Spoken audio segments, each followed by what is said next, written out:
Hey everyone, this is Mark from Avalaunch, and today we are joined by the MetaDerby team.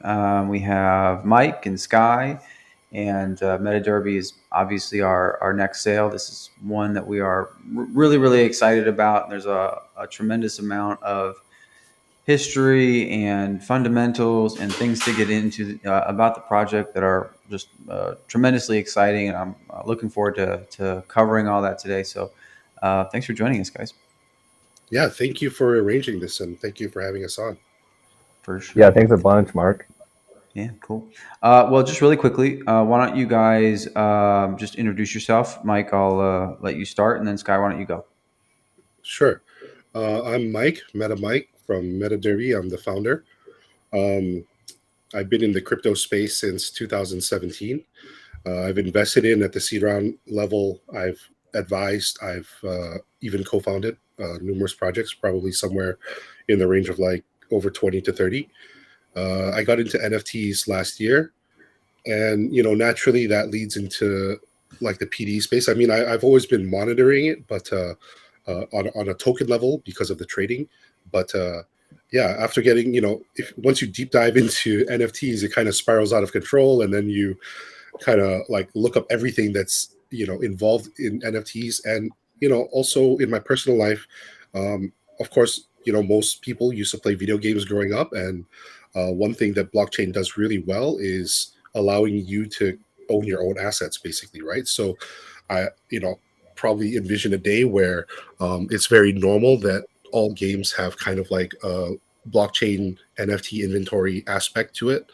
Um, yeah, and I guess before my crypto life, I was in finance, kind of focused on the casino gaming industry. So Mm, MetaDerby kind of has a lot of synergies with my history in crypto and in gaming, yeah, mhm. casino gaming. Okay, cool. Yeah, we'll talk more about that. Yeah. What about you, Sky? Hey, I'm Sky. I'm marketing lead over at MetaDerby. I've been in crypto since a little bit after Mike, which was an unfortunate time to get in. So I was there right when everything lost about 80, 90%. So steep learning curve, but I stayed in, and I previously worked on some NFT projects. I helped launch an NFT project as well as working on a Dex builder. And previously to that, I was doing digital media marketing for ByteDance. They run TikTok and a couple other big projects, Totial, as well as some product marketing for Lenovo. So I've been pretty familiar with Web 2 technologies, but ever since I got into Web 3, obviously it's been a different ballgame. Yeah. Well, I'm just curious now because crypto marketing is like one of the like a big pain point for people. And it's like one of these things that it's either like very very intuitive and you just kind of get it, or like you sort of don't. But marketing for like Web 2 applications and crypto is like very very different. It's like a whole totally different like ballgame. I'm just curious if like there's any sort of key differences that you feel exist between marketing for an application and then a project, crypto project that has like a living, breathing community. Yeah, that's a really good question. Tracking data in Web 2 is obviously a lot clearer and a lot easier. And a lot of these big companies, the kind of databases that they build and the kind of like user profiles that they can make are really quite incredible, but also like quite invasive. Mhm. So I feel like with marketing crypto projects, there's a bit of a leap of faith when it comes to the data that you're getting. But that's also kind of like an important point in the space is being able to reserve some semblance of privacy and being able to have those kind of rights as users. And so there's a lot of new tools being developed, and I think as more like crypto native tools get developed for marketing, I think things will really take off. For now, I think a lot of the space still kind of like, as far as like social media marketing in general goes, sort of sits in like Web 2 with Twitter, with Discord has some tools and things like that. So I think it's a transition phase right now, and I think there's going to be better and better tools developing. Mhm. Yeah, yeah, that makes sense. All right, well, let's get into the game. Let's get into MetaDerby. It's on its face, right? A game where you race horses, but there's obviously a lot more going on, and I think it would be um, maybe even easy to look at like MetaDerby and kind of assume it's like other things, and it's really not. So I want to talk about what MetaDerby is achieving at like a very high level, and the things that you guys wanted to make sure that were part of the game and the ecosystem that really set it apart from some of the other things out there that like may look like it or feel like it. Yeah, I think when I talk to people, their first impression is that okay, Meta Derby, it's just a racing game, horse racing game. There are other horse racing games that exist. So what kind of sets you apart, and maybe it doesn't sound super exciting when you tell people you're creating a horse racing game, but I think what people need to understand, what we're trying to build here, it's so much more than just a horse racing game, right? So in the first iteration of the game, sure, it will be focused around horse racing, and then we will add on, um, the breeding module, also the spectating and prediction module, and then the NFT land, and that will encompass like kind of a first phase of the metaverse. But very importantly, um, we want users to have fun playing the game, right? We want this to be more like a entertainment game, as opposed to just like a game that people farm daily for Mhm. rewards, and don't really enjoy playing. So we really wanted to add like this whole entertainment aspect to it, and because of that, we are in talks with other entertainment companies in terms of like they have artists, you know like maybe singers and stuff, so that we can make it like a whole type of event. So there will be tournaments, perhaps a sponsored tournament by a luxury brand, like a cup event, and people can spectate and watch that. And then after that, there will be like some type of entertainment incorporated where it's a live show in our metaverse. I mean, these are things that we're really thinking about and trying to focus on like the social aspect to it. So, we put emphasis on like we want the game to be have mobile support, easily cast out, even API cast out to other metaverses, so that in other metaverses, people can watch the live streams of the matches amongst friends. You can arrange your own races, wager upon them. Like it kind of creates this like social and entertainment feel to it, just like kind of in the real world. So yeah, I mean that's the focus for now, and then of course in the future, you're talking about like, well, what type of plans do we have? I mean, we don't want to limit ourselves to horse racing. We believe that our metaverse can potentially include other types of games as well. So that's something that are already in discussion, but that's way further down the road. Right. Well, as you were talking, I just kind of started wondering about when you have like a vision like this, and you're obviously an experienced crypto founder, right? And so probably a little easier for you than most. But what does it look like when you know that this is something you want to build, right? You're like, I want to go into this genre. I want to build a racing game. I have like these ambitions for it. What does like the earliest point of execution look like? Like how, and this is a question for people that like are maybe even interested in getting into crypto, and building things. Like what are the first like weeks and months of that execution look like? And how do you start to take it from your brain out of the brain of the core team and out into the world? Yeah, I would say it's not easy, right? If you try to do something like this, there are many, I guess, projects and teams who were never successful, who could never get it off the ground. So one of the reasons that I'm very happy to be working with MetaDerby and the team is precisely because of the team and the backers. So it kind of happened during summer of last year.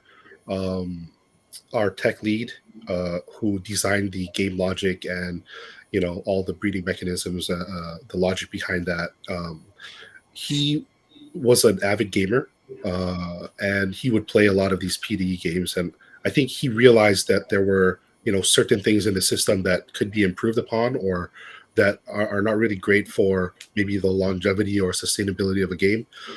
So he had this idea, and he talked to our strategic advisor about it, who I happen to be friends with. And then we had lunch one day, and he mentioned he asked me if I know about Zedrun, basically, because Zedrun is pioneer in this space. Mhm. They were like, I guess, one of the first or the first horse racing blockchain game. And he, of course, I knew about it, but I never actually played it. So he was telling me like, yeah, well, the experience isn't really that great. The matching system isn't great. It's hard to match up. Um, you know, Things are super laggy. You don't know if you join a match. The economy is also token economy doesn't really exist because they use Ethereum. I mean, sure, there's pros and cons to that, Yeah. but like it's difficult to develop your game and your ecosystem if you don't have your own native token. So yeah, I mean, some ideas were kicked back and forth just early on over a lunch, and then the next time I met him for lunch, they were like, "Yeah, let's do this." It's I think we can definitely do it better uh, than what is existing out there, and we'll put a team together, and we'll start. Mhm. So for me personally, at the time, I was also thinking like, okay, joining up with these guys, right? Like these guys that I know. I mean, that would definitely be a good. Um, there's definitely good potential there because of all our combined experiences. But at the same time, I was also thinking like like I said, I've been an investor um, from early on, and I have founded a couple projects and advised, and I was not really uh, you know if you just asked me straight up to launch a project and be a founder, I would probably say no because it requires a lot of work, right? Yeah. So it's not something that I was really interested in doing. It's not something that I needed to do for my personal self. But yeah, I mean, the team that we got, I mean, they're really good. So it would be kind of crazy for me not to get involved with them because of the collective experience. Yeah. Yeah, that's how it started, So we had the concepts out. Um, like I said, because of the team and because of their reach, we were able to, you know, reach out to investors and talk to investors about our idea, and that's kind of how we got the ball rolling from there. Hmm. Yeah. Very cool. And Yeah. Sky, how about you? How did you end up joining the team? Yeah, I was kind of just right place, right time in some similar group chats, some Telegram group chats. And I had talked with Muse, one of our partners, and she kind of like talked with me for over the course of a couple of weeks. We went back and forth on some ideas, and she was just looking for someone with both crypto and marketing experience, and I kind of fit the bill. And then I knew a little bit about the team before coming on, but later I found Hmm. out it was kind of the this was kind of the Binance mafia. So a lot of our core team is some big Binance people, and so um, it's my first time I think working with like some of the partners of this caliber, and it's really been like a lot to learn and a lot to do, and a really great experience. But every single day is a big challenge, and I think we keep meeting those challenges too. So Yeah. Yeah. For sure. Yeah, I mean, to add to that, I have been like I said, I've been involved in other projects. I've been involved in other startups that we didn't have this type of team, this type of network, this type of existing experience. And I can tell you, it's so much harder to get things done. Yeah. Not just because you have a good idea, you can bring it to life. I mean, a big part of the success of a project is basically like who you know in this space and the connections that were forged over years, and the experience too. Hmm. So um, fortunately, our team really brings all that to the table. I mean, we were kind of incubated by uh, OFR, which is old fashioned research, and these guys have been able to put us in front of like all the right people also. So Yeah. we're very fortunate for that. Right. Right on. And you guys are like the demo's kind of been like in the beta's been like floating around for a while, or at least I've seen it. And you're currently going through the Avalanche Asia Hackathon, which Avalaunch is also participating in and a sponsor of. And I just want to like quickly cover like why you felt that like that was an important thing to do, and primarily why you're also doing so well there. Like, what are your thoughts about that? It looks like you guys will probably win that, and Just kind of curious what you attribute that to, and why you did it. Yeah, I mean, I remember I spoke at Avalanche Hackathon Asia. I think it was episode 6, Hmm. um, to kind of just introduce MetaDerby at the time, and then the vote started, getting kicked off. So I guess we're very grateful to our community who are supporting us in that vote. We are number one right now, and it looks like I think there's only a couple days left on that. So hopefully we do win it. But yeah, why did we get involved? Of course, the Asia community is very important. It was really great for exposure. Hmm. So yeah, definitely we would want to take part. Yeah, Yeah, yeah, man. Get out there, get involved, show what you got. I love it. yeah, of course. I mean, Uh, at that time, I remember I went through the game demo. That was it wasn't the testnet demo yet. It was just a game demo that we had built. hmm. Our team has been working really hard. I know they did like a complete rebuild recently, just because of the scalability issues. Uh, Hmm. yeah, it's they're they're working tirelessly on it, basically. Yeah. Well, So yeah, the game's unlike other beautiful. projects that kind of like, we announced our successful seed round raise during the Avalanche Summit in Barcelona. Hmm. But unlike other projects, they usually tend to raise money first and then kind of start the development later because they need those funds. But we had already been working on this project since summer of last year, so that's why we're hoping to launch a beta at the end of this month, right after the IDO, Yeah, pretty much. Yeah, that's awesome. All right, well, we're gonna get kind of into the nitty gritty of the game here. We've been talking to like a pretty high level, um, but before we do that, I want to like keep it a little higher level still, and just talk about the GameFi stuff in general because I think it's going to set up the rest of it pretty well. And gaming is obviously very, very popular, evolving very quickly.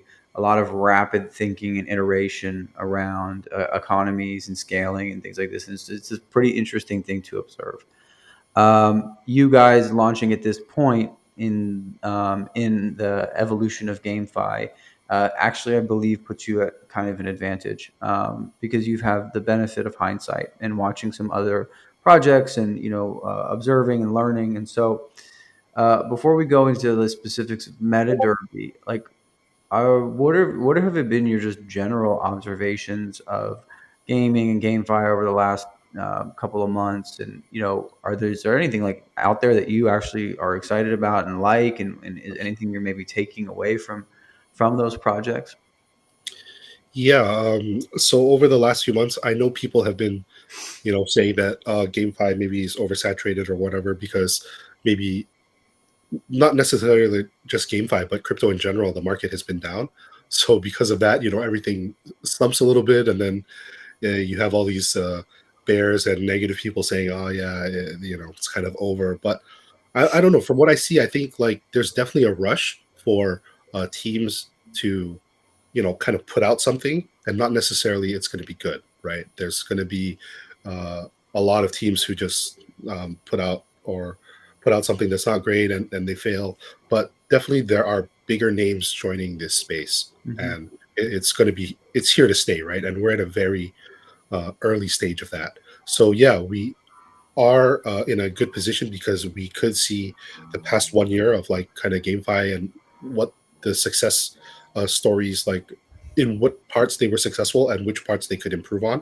Hmm. In crypto space, you have to be able to pivot and evolve really quickly. So even things that I talk about for MetaDerby that we have planned today doesn't necessarily mean we're going to do it. We're going to build something. If something comes up like 6 months or a year from now, we're definitely going to evolve to make it better, right, at the time. So there's things that we're going to definitely learn along the way. um, and yeah, uh, a good team is going to have the capability and ability to kind of like pivot and not be so rigid. Hmm. Hmm. Yeah, yeah, for sure. I mean, obviously, things get saturated in crypto very quickly. It's not exclusive to GameFi, but I think the benefit of that is, the community, retail, the people playing the games, they wise up quickly, and it actually people are begin to be able to identify like what's working and what isn't. and they get smarter and they push projects to do better and be better, and it kind of just drives it forward, just but relatively fast. And so I think that saturation point, like it can be useful because it gives everyone more information, and it actually becomes easier to identify and surface good teams and good people because we just know more, and you can see the way that people are thinking about this stuff.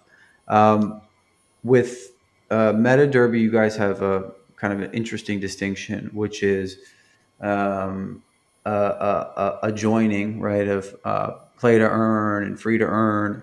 And I want to talk about that decision, and kind of how it benefits the platform, and why you think the game would be worse off, let's say, with one of those individually. Right. So, we're one of the, I guess, one of the earlier games to have like a free to play model. We basically wanted to lower the barrier to entry so that, genuine and real gamers could come and join without, spending maybe hundreds of dollars on an NFT first. Sure, we did have an NFT launch where we did sell NFTs, but at the same time, if you want to enjoy and play our game, you don't need to buy an NFT at first. We're gonna have a system where you can claim a free horse to join our game and ecosystem, and hopefully, if you enjoy it, um, maybe you're gonna enjoy some paid for features as well. So that's what we hope. Um, we've seen this model work in kind of the Web 2 and mobile app games, right? Most of them are free to play with in-game purchase features, and this is the model that is highly successful, right? And it's been proven to be so. So, yeah, to get our game as widely circulated as possible, obviously we should have a free-to-play aspect where people can, join and earn. Obviously, not compete at the highest levels immediately, but hopefully, they try it, they like it, they like our game, they like our team, they like our ecosystem, and then we have them hooked. So that's what we're hoping for. Mm-hmm. Yeah, yeah, very cool. And one of the things I've noticed just in crypto and on Twitter is like everyone very quickly becomes like an expert in everything, and I think that's fine, right? But there's just almost immediately there start to become like themes around what's wrong and what's not working, and the solution forward around GameFi economics, and this kind of stuff. But as someone that's actually building a game and thinking very critically about it, um, what are some of the things that you feel haven't worked so well about game economies? Well, the breeding and the tokenomics are probably like the biggest things. So, we've seen like highly successful games. One of the most successful that everybody in this industry knows is Axie Infinity, of course. Mm-hmm. Um, I think they were so successful that they didn't realize that they were going to be that successful from the start, and because of Mm-hmm. that, they didn't build in, certain things like, for example, like breeding. They didn't expect that you know a whole country would be farming their game and playing their game so that there's like thousands and thousands, tens of thousands, hundreds of thousands of NFTs being bred, and then everybody is farming their in-game currency token SLP and basically using that as like their personal daily income, and then Mm-hmm. they're selling the token right on the market. So there's a massive supply shock that like every day is growing. The inflation is huge, and then that causes the token price kind of to go down, and it's kind of really hard to rate it in from there. So Mm-hmm. I think that's like a really major factor in a game. I think in the legacy world, in Web 2 and apps, game apps and stuff, they didn't have to worry about that, right? Because most games don't really have like a financial economy to worry about. Uh, you have an in-game currency, you can't really trade it with other people, so it's basically only what you want to spend. You can't trade your inventory. But here we need to really make sure that it's not just a game, that the token economy is also robust, and kind of successful, so that even if you have a good game and you have a bad token economy, people are going to want to play. So Right. Right. so yeah, that's really important. And with MetaDerby, it's not just racing. There's also the breeding that you just talked about. There's like the Jockey Club, which is like prediction. I want to just cover all of the in-game areas and components, and just talk a little bit about each one and how they come together to make the MetaDerby ecosystem in Metaverse. Sure. I mean, just like the real world, our game is kind of mimicking the real world. There's nothing better than that, right? Like horse racing has been a sport that is one of the oldest sports in existence. It's been around for thousands of years, for millennia, and it used to be a sport that was enjoyed by royalty, nobility, aristocrats, the affluent people.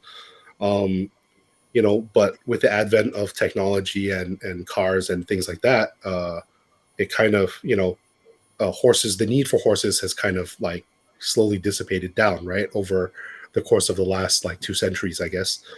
Um, but what people don't realize is that there is still a really huge industry around horse racing and horse breeding that, if you're not involved in it, which most people aren't because the barrier of entry is too high, you don't know how big it actually is. But the just the betting industry for horse racing per year is something like 112 billion dollars per year. That's how big the market is for that. And yeah, like I said, most people don't realize the barrier to entry of you can't just go out and say, hey, I want to participate in horse racing. I have to buy a horse, a young horse. I have to train it. I have to see whether it's good enough to join a race. And then if it is, I have to enter it into that race, right? So I have to take care of it for months, which incurs a lot of fees. And you don't even know if when you buy a young horse that it's going to grow up to be something that is like competition worthy. So you have to buy multiple young horses, raise them, train them, house them, feed them, doctor, vet bills, and everything. And yeah, that costs really a lot of money. So the barrier to entry is super high, and most people don't enjoy this sport because they simply don't know about it, right? But it is a huge industry that is going on in the background that, yeah, like I said, most people don't really understand or know how big it is. And so you have the racing component of the game. That's right. There's breeding, obviously, which we'll talk a little bit about, and then there's prediction, right? Sure. Yeah. That is the Jockey Club. So similar to the real world, in horse racing, there's the racing aspect to it, but behind the scenes, there's this like breeding and trading market, right? I mean, people stud their champion horses out to the female horses to breed, hopefully new championship horses based on genetics, right? So there's a whole ecosystem and economy around that. And of course, the biggest thing is the spectating and prediction, right? Where people are going to predict the outcomes of races, put predictions into who's going to finish first, second, third place. And yeah, that's a really, really big industry as well. So we're kind of just building a virtual version of what really happens in the real world for horse racing. And then, the last part for the first phase is going to be the NFT land. So users can buy NFT land. They can decide what to do with it. They can create farmland. They can, for increased breeding capacity and things like that. They can even create their own racetracks where they can arrange the race matches and they can set the prize pools and everything. So yeah, we want users to be able to not only just race horses. That's just one aspect of it. They can join our metaverse by also just be breeders. I mean, there's going to be an economy around that, and there's going to be they can spectate and make predictions as well. That's another one. And then the last one is they can be landlords, and that's a whole nother aspect of the game. So Yeah. So the land ownership is actually really interesting. With the land NFTs, as a landowner, I'm able to create and design my own tracks and economies around that track. Is that accurate? yeah. Yeah. So currently, the way the racing is set up is that we're going to have matches that are run 24/7, right? So you can match up into a race. You have to pay a race joining fee in our in-game currency hoof token, and then only the top three placers are going to win a percentage of that prize pool. So Mm-hmm. that's matches arranged by us, and then we're going to have weekly tournaments. That's an invitational. So the best performing horses are going to be invited for a weekly tournament, where we're going to be giving away our governance token derby as a prize. So that's what we set up. But in the future, there are people who, just like in the real world, there are some people who are really into horse racing. They even have their own farms and stables, and they even build like their own mock race courses where they invite their friends who are, I guess, other super wealthy horse owners, and they Hmm. bring their horses down to a track which they own privately, and they just race against each other. Mostly for bragging rights, but I'm sure there's a lot of money involved in it as well. Yeah. Yeah, I mean this happens in the real world too. So it's something that if you're a landowner and you create your own race course, we want you to be able to arrange your own races and profit and benefit from that as well. Mhm. You set the terms basically. Awesome. Yeah, I Yeah. think that's going to be really, really popular with the breeding. What do you like? What are some of the important considerations when you're designing these breeding systems and models for the game? Like, how are you thinking about designing these? Like, what are the things that need to be accounted for? And just generally speaking, what does like the math look like behind it? It just seems like this thing that you'd want to pay a lot of attention to. Yeah, so for the breeding logic and the numbers, our tech lead, Carm, actually designed that, Hmm. right? So I think in his mind, what he was thinking was that it has to mimic the real world in a sense. So, for example, there has to be like breeding caps, and also it gets increasingly more expensive to breed from your first, second, third, fourth uh, NFT bred. So yeah, and not just that. I mean, there have to be cooldown timers for the breeding, as well as the time necessary for the offspring to grow into a racing horse. And then also for breeding, what's kind of different in our game is we mimic real life, where two parent horse NFTs, if they breed and have a horse NFT offspring, that offspring has a chance to have um, better stats than its parents, just like in the real world, right? Hmm. If you breed two champion horses, you're hoping that the offspring is either as good as the parents or better, right? That's what people hope for.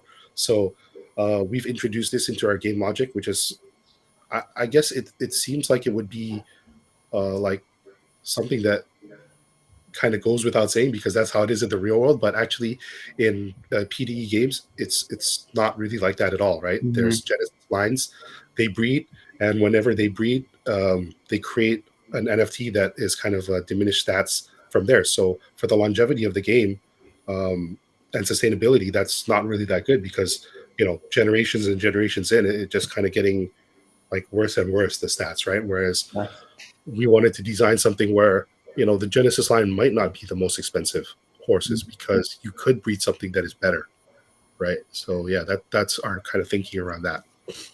Got it. And one of the other things that I think like we might not expect about the game is because you look at the game and it would be pretty easy to assume like you have a horse, it has its stats, you set it against another one, and they go. And the winner is who has the better stats. But there's actually like a skill element to this game. There are components of it that you can improve upon, and I want to talk about like, what those mechanics are and how it interplays with things like the statistics or the pedigree of a horse. Yeah. So there is a big luck element that we introduce, which is random number generated from the blockchain. So Hmm. just because you have a horse of superior stats doesn't mean you're going to win a race every single time, because we set about 50% up to luck, which is really big in determining the outcome of the race. Yeah. Uh, yeah, so the skill based part is not really during the race because in our first iterations, we're not going to have any user input for the race.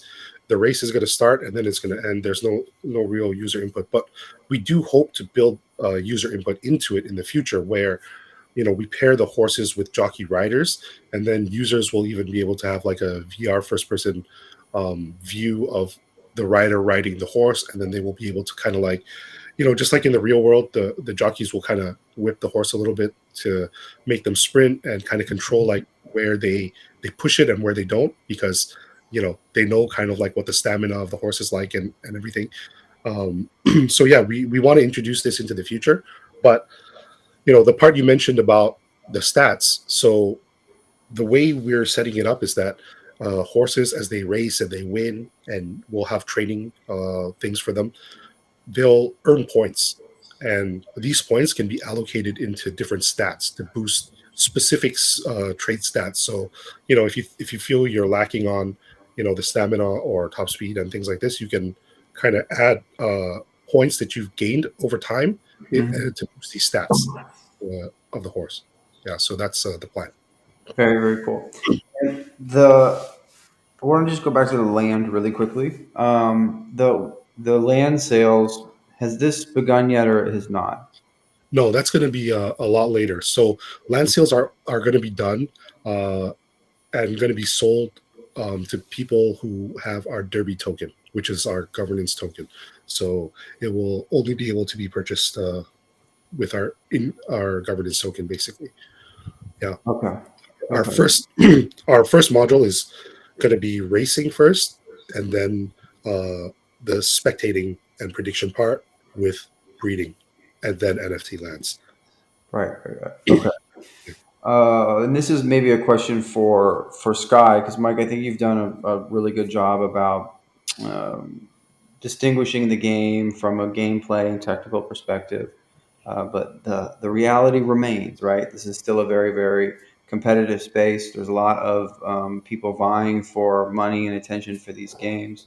So, what does the plan look like from a community and like marketing perspective to achieve the visibility required to really stand out in like this very, very crowded space, and potentially even bring it to more mainstream people?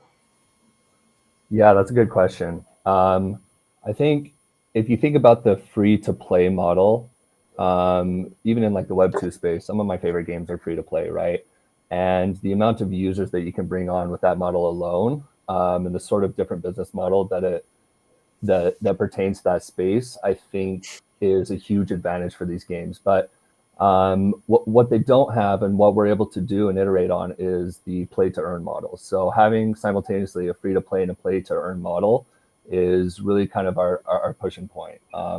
So I mean, I've spent, you would think like buying these AAA games is where you would spend more money because you have that one-time purchase, but you imagine like the way that these free-to-play games like League of Legends, let's say, or World of Warcraft have been able to like get users in and play thousands, tens of thousands of hours.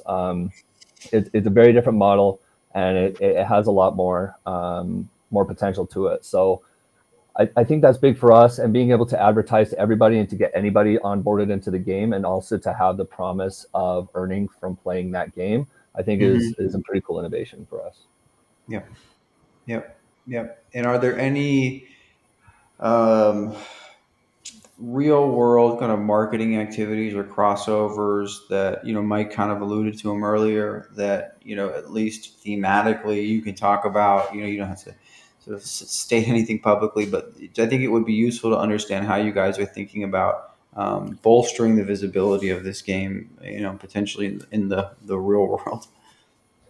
Yeah, if you think about like the kind of like names or personalities or companies that come together for, say, like big special tournaments, like imagine it's Wimbledon, imagine it's the Kentucky Derby, imagine it's these kind of different events. Like we want to do the same thing with all of our different partners, or different potential partners, and sort of make it a big event, make it a chance for people to advertise, make it a chance to be special sales. Um, these are the kind of things that we're looking at in that space. Um, and then as far as like community stuff goes, like working within the AVAX ecosystem is just like, I think another big benefit for us, because the community is active, the community is involved in what everybody else is doing. Like we're familiar with the projects, we're talking with all these different projects, and it's easy for us to like cross promote and co-brand. It's easy for us to talk about doing in-game assets, and like kind of come up with some cool designs. Like imagine our horses eventually with some branding from some of the other cool AVAX projects. Maybe we can trade off with these gamified projects about some in-game assets. So I think a big advantage for us is being familiar with the AVAX space and having a lot of these projects to work with. Yeah. Yeah, that's the very cool thing about Avalanche and the ecosystem is collaboration is like not only welcomed but rewarded in many ways, and it's just I don't know, it's a pretty unique characteristic, at least in my experience. So the the the DBY token is what's available in the Avalaunch sale, and there's two of them. There's two tokens, right? So there's DBY and Hoof, and I want you to break down the decision around two tokens. Obviously, like a very popular play in gaming, but I want to understand why there are two in the context of MetaDerby, and how having two tokens, is better, and they interact as opposed to just a single. Yeah.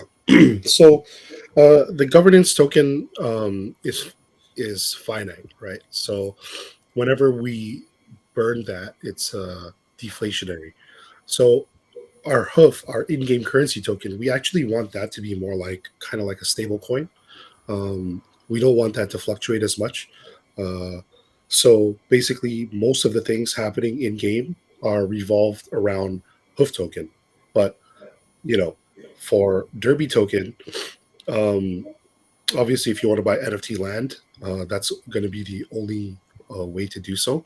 And then not only that, I mean, um, it's kind of tied to the success of the game as well, right? Because the success of the game will translate into our Derby token doing well financially. So we kind of wanted to create like um, token economy where hoof token is the in-game currency, kind of like stablecoin, and we have to be very cognitive in the balance of that, so that it doesn't kind of spiral out of control. People farm it too much and then are able to dump it.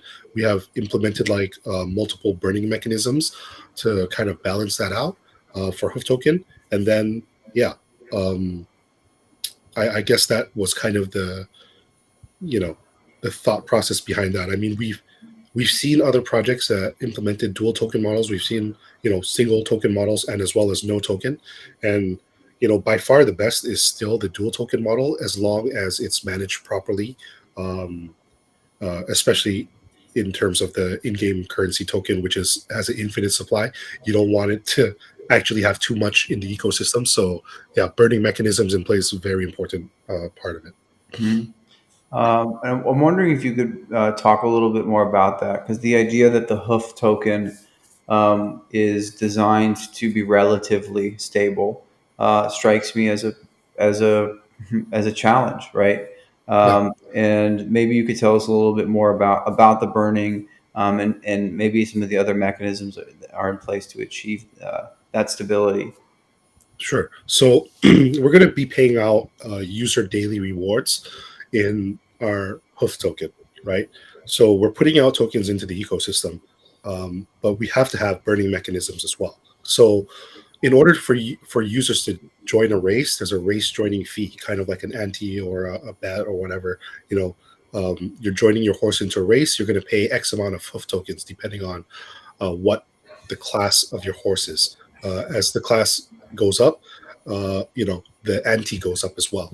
So 12 participants in a race will all be paying a race joining fee, but only 3 participants are going to actually win that cumulative prize pool, minus a percentage that we are going to take as kind of like uh, it's not really, yeah, kind of like a rake, I guess, but we're actually burning it, so we're not keeping that, right? So every race we're going to be burning tokens. That's the first mechanism. That's probably going to be the biggest.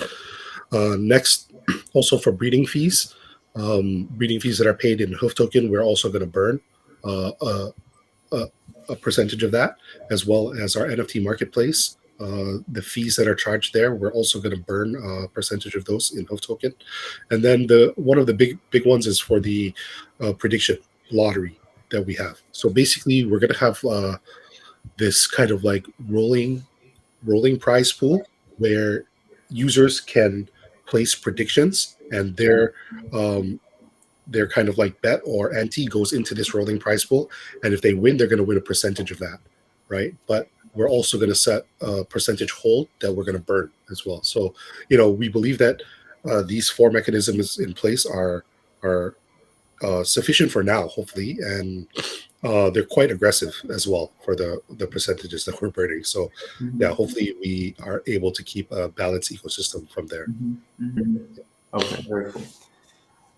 So the DBY token is tied to essentially the growth of the platform, the growth of the ecosystem. As that grows larger, the demand for DBY will increase. Is that kind of the thinking? Yes, definitely. Yeah. hmm Okay. And are you guys working on or looking at subnets or anything like that? I mean, that's obviously like in the dialogue for a lot of people. What are you looking at and concerned about relative to scalability and fees and this kind of stuff? Yeah, so in a game like this, if we want to have scalability of thousands and thousands of players per day, it's not possible for everything to be on chain, right? So only the important parts of the game are on chain, like your NFT assets, the race results, the random number generator part of it. I guess your wallet token balances as well. So we have a kind of mix of centralized gaming as well as uh, uh, decentralized blockchain gaming, right? Mm-hmm. Uh, the subnets for AVAX are relatively new, so it is definitely something that we are looking at, and we do plan to eventually switch over to that because we know that the promise of it is that the subnets are going to be much cheaper for projects to be able to scale up in the future by having their own subnets. So Mm-hmm. it's definitely something that we're going to be taking a look at in the future. But I think as of now, maybe for our project, because it was so new, we just built on Avalanche C chain first, and then we hope to kind of migrate over in the future if you know if it works out, basically. Yeah. Yeah, I mean you're right. Like it's kind of the easy question, right? Like, well, what about subnet? And it is still very very early, Yeah. and I think there's value there to be had for most projects when the time is right. But there's a lot of other things to consider. So okay, that's interesting, and like this kind of ties into my next question about some of the timelines and some of the roadmaps. The reason I ask this is because you guys do have like a very big vision and like a very kind of incremental rollout. And so, what can the community expect and when? And like to expand on that a little more, like why are you prioritizing the things you're prioritizing? Yeah, so we want to get the game out for people to play kind of as soon as possible. Um, we had a successful NFT mint sale yesterday of Derby Mhm. tickets, and next week we have our scheduled IDO. So we also plan on having the beta at the end of this month for our users who participated in the NFT sales and the IDO to be able to test first, and then hopefully have the alpha out by May. So yeah, I mean that's the timeline is actually pretty near. Yeah. Yeah, hopefully people will be able to be playing the game widely in May, where they will be able to claim their free horses to try our game out. Yeah. hmm hmm So that's the immediate roadmap from now, and we're basically focused on just you know getting that done up to May 1st, and then we can kind of concentrate on the future after that. Yeah. And why did you guys ultimately decide to build this on Avalanche? Thinking back to when we first spoke, a long time ago now, and I think at that point you guys had definitely settled on Avalanche, and just want to understand that decision and what ultimately led you here, and then what it's been like as a team interacting with the ecosystem and building here. Yeah. So when we first started this project, we didn't know which chain we would build on first. We just kind of design the game logic first. That's how they started building it. Um, I think it happened when we started. So we worked with our incubator and advisors, and we talked to certain potential investors. And when we were trying to make the decision on which chain to build on, we did have inputs and suggestions from people. Obviously, we all know what Avalanche is. I mean, is definitely like a up and coming. Um, well, not really up and coming. I mean, it's quite successful already, but a very quickly growing like EVM chain. Yeah. So yeah, definitely it was on our radar, but we hadn't finally chosen Avalanche yet. So as we started to talk to more and more investors, we did speak to a bunch of Avalanche ecosystem guys. I mean, like your group as well, and we kind of realized that the AVAX guys were, yeah, I mean, they're very like hands-on and very passionate kind of about the ecosystem. So Hmm. we saw that, and we kind of felt it too, right? Yeah. So after we decided to get into Avalanche, I mean, to build on Avalanche, and then we spoke to kind of a lot of the investors in the space, and we got commitments from them. And then, of course, we were all in Barcelona for the Avalanche Summit. It's just a really great vibe to be in this Avalanche ecosystem. I mean, a little bit different than others. It kind of has that feel where you're still in early days. Hmm. And the potential is huge, basically, Yeah. right? So Yeah. yeah, I mean that's a really exciting part for us. Yeah, man, it is. It is still like early days, and that's kind of crazy to consider. I mean, the summit was such a kind of tremendous event. It was great seeing you, man. There, you were we were hanging out at the Avalaunch booth there. Uh, we had a mic in residence, and it's yeah, it's just it's incredibly exciting and like in many ways validating time. And that, yeah, that was a great event. Um, okay. Well, cool, guys. I think we've kind of covered a lot. I have one more question, and then I'll let you go. But I do want to thank you for your time here today. And I'll close it with this, and it's a broad question, but I think it's applicable here because you guys do have like a pretty big vision. And so, putting almost, the technical realities of things aside, I think it's an illustrative question. And if you were to look at MetaDerby in like 5 years, right, and you would have executed perfectly on the grandest vision attainable by your imagination, like what would that look like? What would MetaDerby and its community and ecosystem be? Yeah, so like I mentioned, the first phase is the horse racing metaverse, right?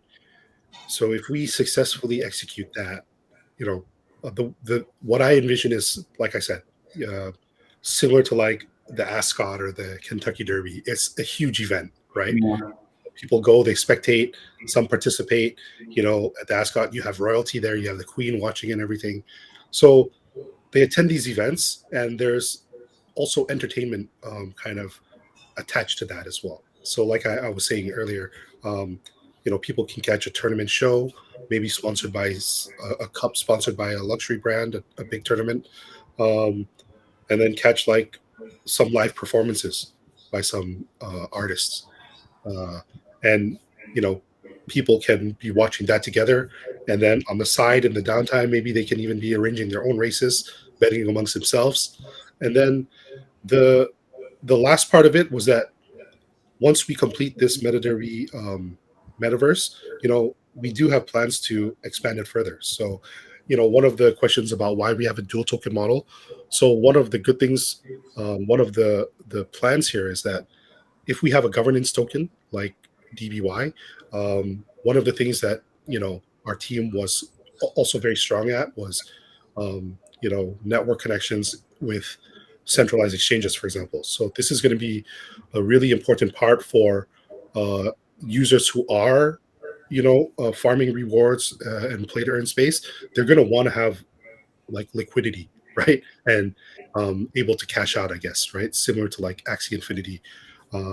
If everything is on a decentralized exchange, sometimes the liquidity is not there. The fees could potentially be high, gas fees.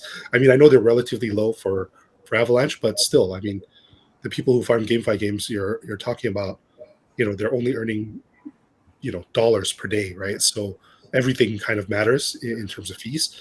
Um, but one place we're strong at is, our connections to centralized exchanges. You're definitely going to have to have like liquidity, market making, things like that. People don't realize, when you launch a project, sure, you might have a great development team and a great concept, but that's only maybe half of it, right?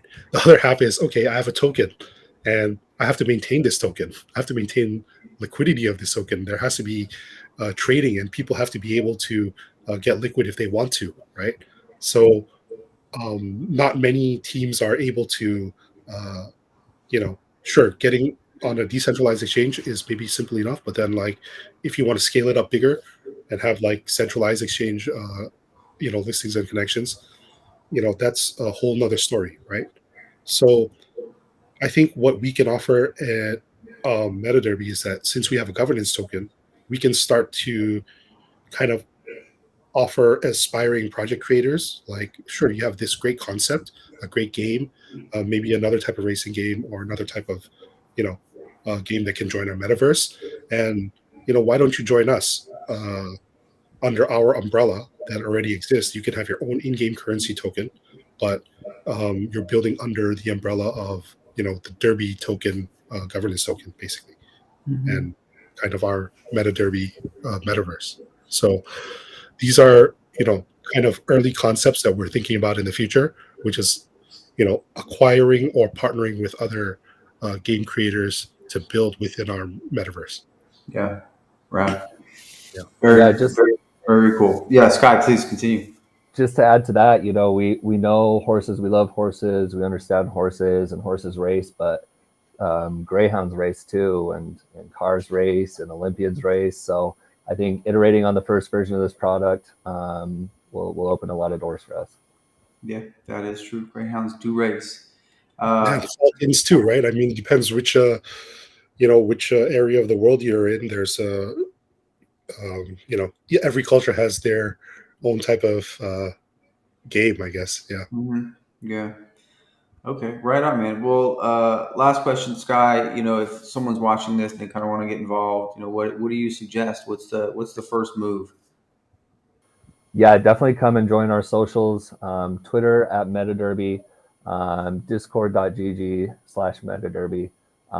Come and be a part of the community. Like last night was some really cool buzz around the Derby ticket NFT launch, and selling out within such a short time frame was really cool for us, and a lot of that's because of our community. So come and join us, come and get involved, and I think that's the best way for people to be a part of what we're doing. Right on. All right. Well, thanks again, guys, for your time. I really do appreciate it. It's been a pleasure speaking with you, and working with you up until this point, and I'm looking forward to what's next for all of us, really. So yeah, I will talk to you soon, and we'll get back on and check in after launch at some point. Yeah. Thanks so much for taking the time today and arranging this, Mark. Everyone should definitely look out for our IDO, which is going to be on Avalaunch with Mark on April 21st. So yeah, look out for that, man. It's coming soon. Yeah, for sure. All right, guys. Have a good day. I'll talk to you soon. Yeah, have a good day. Thanks Okay, so see you. much. Thanks. Bye. See you.